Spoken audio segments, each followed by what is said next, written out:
Umechoka kulipia vifurushi vya gharama kubwa ilhali hutazami mechi zote? Acha kupoteza pesa zako. Kwa 5,000 tu, pata mechi zote duniani pamoja na channels za DStv, Azam TV na Ligi Kuu ya Tanzania moja kwa moja kwenye simu yako. Mahali popote, muda wowote, bila stress. 5,000 inasawa na mwezi mmoja. 10,000 inasawa na miezi miwili. Wasiliana nasi WhatsApp kwa 0659 387 069.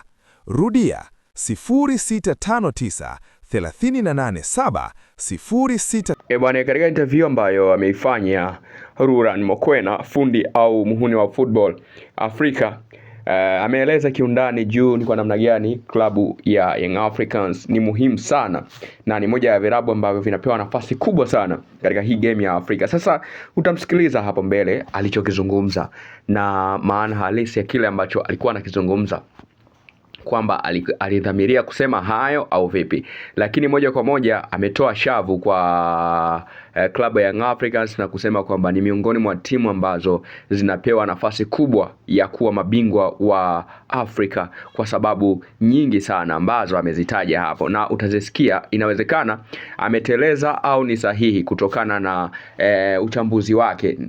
Of course ukija kuangalia Young Africans ya msimu hii ni ile Yanga ambayo inaonesha kabisa kwa nini inapambana na inapambania nini na inataka nini. Yes, ni Yanga ambayo ipo katika kiwango chenye usahihi au ubora wa hali ya juu mno. Kwa hiyo mtu yoyote anaweza kuwa confident kuizungumzia katika mlengo wa kibingwa zaidi, kwa sababu ni moja kati ya vilabu ambavyo vimeonekana kuwa katika level za upambanaji mkubwa zaidi. Kwa hiyo sasa kocha Rurhan Mokoena ambaye ni kocha sasa hivi wa Msaja anazungumza na kusema mengi sana kuhusiana na klabu hiyo ya Young Africans. Moja, ameeleza kuelekea ligi ya mabingwa barani Afrika akiipa tag Young Africans, huku akitaja kwamba kuna baadhi ya vilabu ambavyo vinapewa nafasi kubwa ya kushinda lakini mpira wao ni mdogo sana.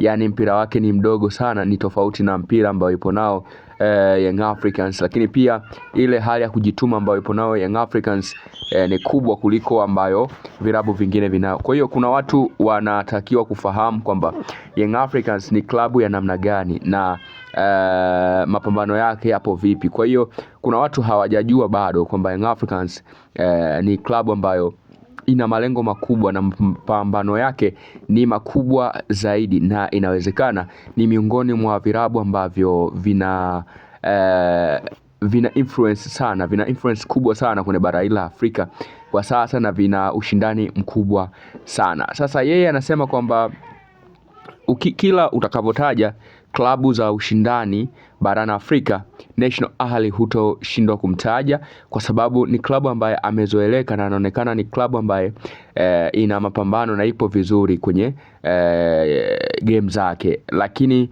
hutoshindwa kuitaja Young Africans kwa sababu ni miongoni mwa timu ambazo zimeshatudhihirishia kwamba kila kisichowezekana kinawezekana, kwa sababu tayari ni miongoni mwa timu ambayo imekuwa na ubora mkubwa sana kwenye game zake, imekuwa na kujitoa sana. Angalia kundi ambalo ipo, hata CAF wenyewe waliamini kwamba pengine Young Africans ndio itakuwa klabu pekee ambayo itaenda kuwa underdog kwenye kundi lile. Lakini ukija kuangalia mpaka hivi sasa ni Young Africans pekee ndiye ambaye anaongoza mpaka hivi sasa. Yes, kwenye timu ambazo hazijaruhusu bao kwenye hatua ya makundi. Ukiangalia ni Oman Complex kashinda goli 1-0. Kule Algeria alitoka 0-0, maana yake hakuruhusu. Lakini Misri lakini pia tukumbuke Al Ahly yeye amesharuhusu dhidi ya AS FAR, lakini pia alisharuhusu dhidi ya JSK. So ni Young Africans ndio ambaye rekodi zake zinambeba. Kwa hiyo Rurhan Mokoena anasema Young Africans ni team pekee ambaye inapewa nafasi kubwa sana mpaka hivi sasa, maana ni klabu pekee ambayo haijaruhusu bao katika michuano ya ligi ya mabingwa barani Afrika. Wewe una maoni yapi juu ya kauli ya Rurhan?